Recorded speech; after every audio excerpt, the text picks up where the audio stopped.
आइए जानते हैं स्टेम सेल क्या है और कैसे काम करता है। स्टेम सेल मनुष्य के अलावा और कहां कहां पर मिलता है, इसके बारे में जो है हम इस वीडियो में समझेंगे और जानेंगे। तो वीडियो को पूरा देखिए और जो है स्टेम सेल के बारे में समझिए। और हाँ, अगर आप ज्वाइन नहीं किए हैं तो डिस्क्रिप्शन में लिंक है, वहाँ पे जाके प्रोसाद में ज्वाइन कर लीजिए। साथियों, एक बहुत ही आश्चर्यजनक बात यह है कि स्टेम सेल मां की नाभिका के अंदर होते हैं, ठीक वैसे ही कुछ फलों में भी पाए गए हैं। ये स्टेम सेल किसी भी इंसान के ऊपर मां के स्टेम सेल की तरह काम करते हैं और इसका प्रयोग करके हम किसी भी बीमारी को नष्ट कर सकते हैं। ये स्टेम सेल स्विट्जरलैंड के एक वैज्ञानिक डॉक्टर फ्रेंड जूली ने हरे सेब और लाल अंगूर से खोजी है, जो स्विट्जरलैंड की विशेष प्रजातियों के अंदर पाए जाते हैं।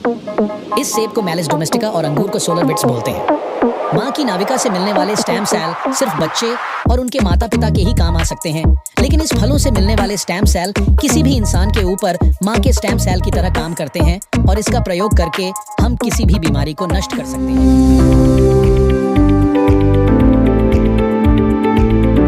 हमारे बॉडी में खुद को हील करने की अमेजिंग पावर है, एक ऐसी पावर जो हमारे सेल्स को रीजेनरेट और रिपेयर कर सकती है। पता है, हमारे स्टेम सेल्स ही मास्टर सेल्स हैं जो न्यू हेल्दी सेल्स बनाते हैं। अब एडवांस स्टेम सेल टेक्नोलॉजी की हेल्प से डैमेज टिश्यूज और नर्व्स नेचुरली रिपेयर हो सकते हैं। स्टेम सेल क्या है? हमें इससे क्या लाभ मिल सकता है? आजकल हर दूसरा व्यक्ति किसी न किसी बीमारी से परेशान है। कुछ बीमारियों का इलाज संभव है और कुछ का संभव नहीं है, लेकिन अगर हम स्टेम सेल के बारे में जान ले तो हमें पता चलेगा कि करीब करीब हर बीमारी का इलाज स्टेम सेल से संभव होता जा रहा है। मैं आपको जिस खोज के बारे में बताने जा रहा हूँ वह इस सदी की सबसे बड़ी खोज है और वह है स्टेम सेल। जब एक बच्चा अपनी माँ के पेट से जन्म लेता है तो उसकी एक नाभि अपनी माँ के साथ जुड़ी रहती है और इस नाभिका के अंदर जो ब्लड होता है उसे स्टेम सेल कहते हैं। जब माँ की गर्भ में आर्तवशोथ से पितृशोथ मिलते हैं तो मांस का एक छोटा सा गोला बनता है। ये गोला स्टेम सेल कहलाता है। जैसे ही ये गोला बढ़ता है उससे बच्चों के हाथ, पैर, आंखें, कान, नाक जैसे अंग बनते हैं। इसी प्रकार दिल, किडनी, लीवर और बाकी सभी अंगों का निर्माण स्टेम सेल से होता रहता है। स्टेम सेल मूल रूप से सभी अंगों के निर्माण में मदद करती है, क्योंकि स्टेम सेल विभिन्न प्रकार की विशेष सेल्स का निर्माण करती है, जैसे न्यूरॉन्स ब्रेन के लिए, कार्डियक सेल्स हृदय के लिए और अन्य 220 प्रकार के अंगों के लिए।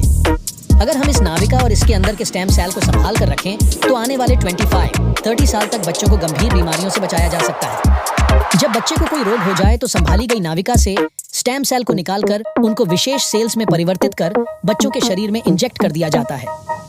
इससे बच्चों के शरीर के अंदर के संबंधित सेल्स की सभी बीमारियां जड़ से समाप्त की जा सकती हैं। लेकिन इस नाभिका को ब्लड बैंक की तरह संभालने और पुनरारोपण का खर्च बहुत अधिक होता है, जिसे हर कोई उठा नहीं सकता। लगभग 10 लाख से लेकर 50 लाख तक का खर्चा होता है। सभी अंगों के स्टेम सेल अलग अलग होते हैं, लेकिन मूल रूप से स्टेम सेल सभी अंगों का निर्माण करने में सहायक होते हैं।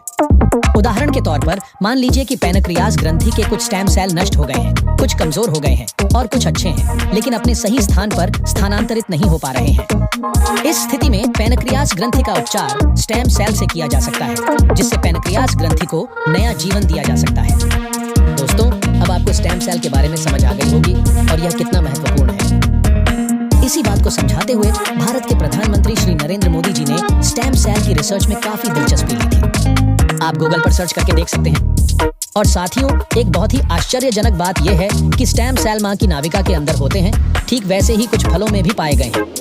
ये स्टेम सेल किसी भी इंसान के ऊपर मां के स्टेम सेल की तरह काम करते हैं और इसका प्रयोग करके हम किसी भी बीमारी को नष्ट कर सकते हैं। ये स्टेम सेल स्विट्जरलैंड के एक वैज्ञानिक डॉक्टर फ्रेंड जूली ने हरे सेब और लाल अंगूर से खोजी है, जो स्विट्जरलैंड की विशेष प्रजातियों के अंदर पाए जाते हैं। इस सेब को मेलिस डोमेस्टिका और अंगूर को सोलर बिट्स बोलते हैं।